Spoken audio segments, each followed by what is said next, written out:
Saudar também o presidente do Banco Central, Roberto Campos Neto, saudar os nossos colegas que estão aqui.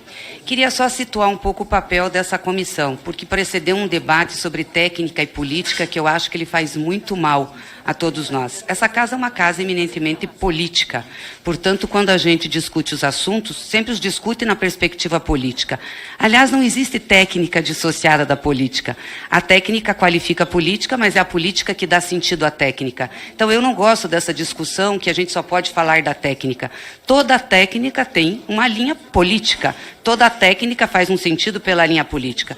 E a economia não é uma ciência exata, e principalmente a economia liberal, que é o que se quer crer. Então, respondo aqui ao meu colega Pedro Paulo, que fez essa discussão anterior, porque nós temos que dar sentido político. As perguntas que foram colocadas aqui não foram para desrespeitar o presidente do Banco Central, não.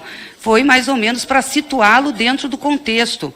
Porque o que faz uma autoridade pública, o comportamento dela, os seus interesses, os seus posicionamentos, dizem muito a respeito das suas decisões. Todos nós vivemos um contexto, e é esse contexto que nós vivemos que guiam as decisões que nós tomamos.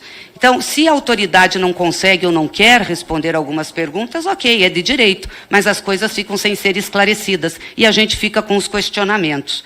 Olha, o presidente Roberto Campos Neto é presidente de uma autarquia. Uma autarquia é um órgão da administração indireta. Se chama Banco Central, porque foi dado esse nome para essa autarquia cuidar dos recursos do Tesouro Nacional. O Estado é grande, tem muito dinheiro, não é um banco comercial que cuida.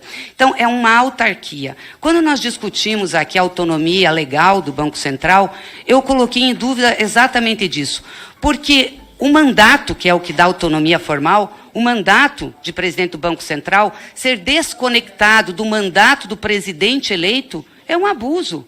Eu acho que isso fere a autonomia, claro, a autonomia, a soberania popular. Você pode até ter mandato, fica nos 4 anos do presidente eleito, porque a urna elege um projeto, ela elege um modelo de desenvolvimento e uma proposta para o país. E nesse caso, a discussão aqui, o projeto que a urna elegeu através do presidente Lula não é o projeto defendido pelo presidente do Banco Central, que é totalmente contrário a esse projeto de uma visão de desenvolvimento inclusivo. E isso tem muito a ver com as decisões que são tomadas, inclusive com a manutenção da taxa de juros nas alturas. Mas, graças a Deus e ao próprio presidente Lula, apesar dessa política do Banco Central de juros estratosféricos, e até mesmo dos seus posicionamentos, e acho que o senhor tem posicionamento político, ativismo político e midiático. Aliás, eu olhei agora esses últimos 7 meses, que faz 7 meses que nós convidamos o senhor para vir aqui, esses últimos 7 meses, o senhor deu várias entrevistas, para vários órgãos de comunicação, foi em vários seminários, falou com muita gente de mercado. Mas essa casa aqui, essa comissão, em que tem a representação popular, todos nós aqui temos voto do povo, o senhor demorou 7 meses para vir falar.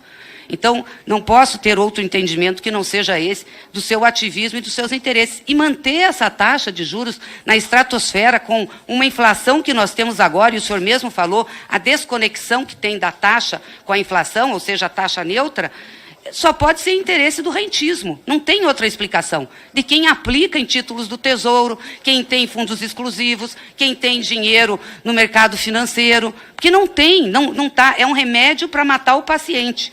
Ainda bem que o Brasil tem uma trajetória de enfrentar essas situações, e aí as perguntas que o senhor não respondeu nos deixam dúvidas sobre a sua tão autodeclarada autonomia. Porque o senhor devia ser claro aqui. O senhor não respondeu, por exemplo, quem mentiu. Se foi o senhor ou se foi o seu André Esteves, do BTG. Tem gravação dele, dizendo que o senhor ligou para ele para perguntar sobre o piso de juros. É muito grave, ele é presidente de um banco. Ele ser consultado sobre isso? Por que o Congresso não é consultado? Economistas da sociedade não são consultados? É o presidente do BTG. Então, alguém mentiu, ou o senhor ou ele. O senhor também não assumiu que foi votar de camiseta verde e amarela.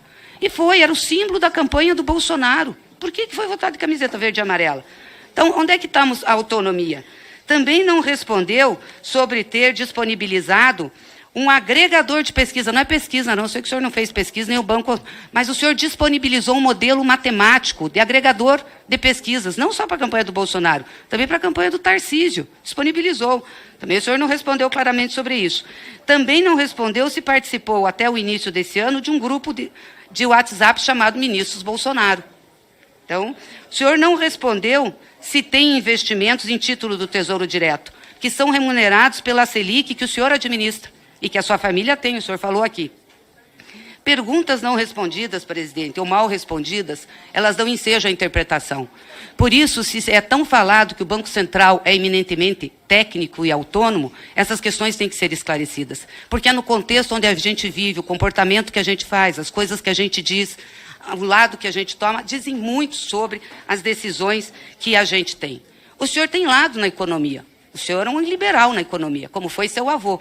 Aliás, muito respeitado, seu avô. Mas o senhor é um liberal. A posição do senhor é extremamente diferente do governo eleito. E o senhor está fazendo tudo nessa disputa desta autarquia que se chama Banco Central para tentar impor a sua linha, que é deixar esses juros estratosféricos e ter um discurso sobre o impacto de dívida pública. O Brasil tem reservas internacionais.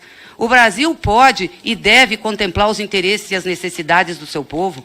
Não é possível tirar dinheiro do povo, deixar o povo sem dinheiro, por exemplo, não dar aumento de salário mínimo real, porque isso tem impacto no fiscal e não pode, vai ter impacto nos juros. Isso não é uma história mal contada. A gente precisa ter clareza do que e para que foi eleito um governo. Eu, por exemplo, tenho total discordância do senhor. Em dezembro de 2021, o senhor declarou, e isso foi corroborado na ata do Banco Central de maio de 22, o senhor declarou o seguinte: você tem que colocar o país em recessão para recuperar a credibilidade.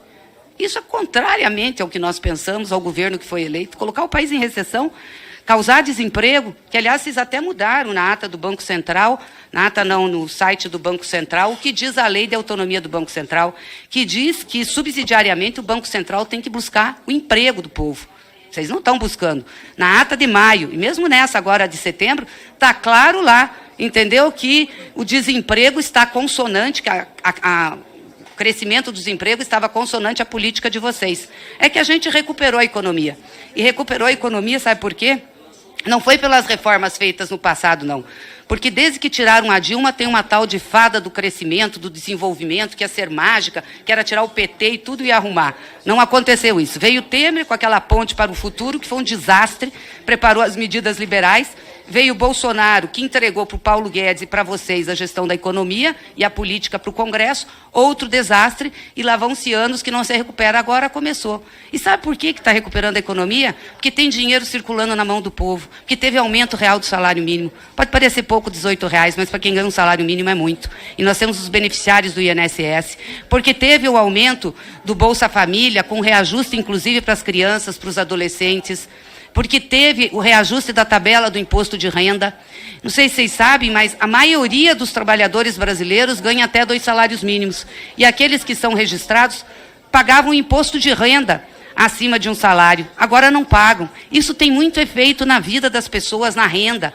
Porque pobre não investe em fundo exclusivo, pobre não investe em empresa offshore, pobre vai no mercado comprar comida. Porque a vida é dura do povo brasileiro. Pobre vai lá e gasta tudo que ele ganha. Então ele pode trabalhar 22 anos. Ele nunca vai fazer uma poupança. Não tem possibilidade. Sabe a falta de oportunidade? Então nós assumimos um governo para mudar essa realidade. Então não me venham com essa discussão de tecnicismo da economia, que isso é uma posição de linha política que vocês defendem. Não é a que nós defendemos. Então não tem Banco Central eminentemente técnico, não. Tem Banco Central com linha política. E é um colegiado de 9 pessoas. Então o senhor pode não decidir sozinho. Mas o sistema presidencialista desse país lhe dá grandes poderes. E todas as vezes foi o senhor que conduziu o processo de deliberação das taxas de juros. Então a gente tem que botar as coisas claras, senão nós ficamos nos mentindo aqui, achando que vamos fazer uma discussão técnica pelos parâmetros da economia liberal. Não é assim, não. Não é assim. A gente tem condições de fazer um desenvolvimento econômico muito diferente e sustentado nesse país. E, por último, eu queria só perguntar para o senhor quem é que foi punido pelo erro do fluxo cambial, porque é um grande erro. Nós tivemos agora a CPI das Americanas. Foi uma graça lá o relatório apresentado pelo relator. O senhor não acha, deputado Mauro Benevides, uma graça? Um erro contábil. E aí a recomendação era melhorar práticas de gestão. Não, aquilo foi corrupção mesmo, pura corrupção. Quer dizer, aí tem medo. Empresário não faz corrupção, não. Empresário tem erro contábil, quebra por conta da política de governo. A área privada não faz, mercado financeiro não faz. É sempre uma beleza. Sempre é o setor público demonizado, sempre o setor público que tem problema, sempre o setor público que tem gastança. Que gastança? Gastança é pagar com o serviço dos juros, serviço da dívida, isso é gastança. O senhor falou que cada 1 ponto percentual da Selic tem um impacto de 44 bi na dívida líquida e tem um impacto também nas contas de governo. Isso é gastança. 1%, 44 bi. Quanto é que a gente gasta nos programas sociais que atendem o povo pobre? Quanto é que a gente gasta no SUS para melhorar a vida da população que tem que ir no postinho de saúde? Aumentamos 20 bi agora, já estou terminando, presidente, aumentamos 20 bi agora com a PEC da transição, foi um escândalo. É um escândalo mesmo cuidar de pobre nesse país, mas a gente tem que mudar isso. E graças a Deus nós vamos conseguir, na luta e no debate, claro, com a sociedade brasileira.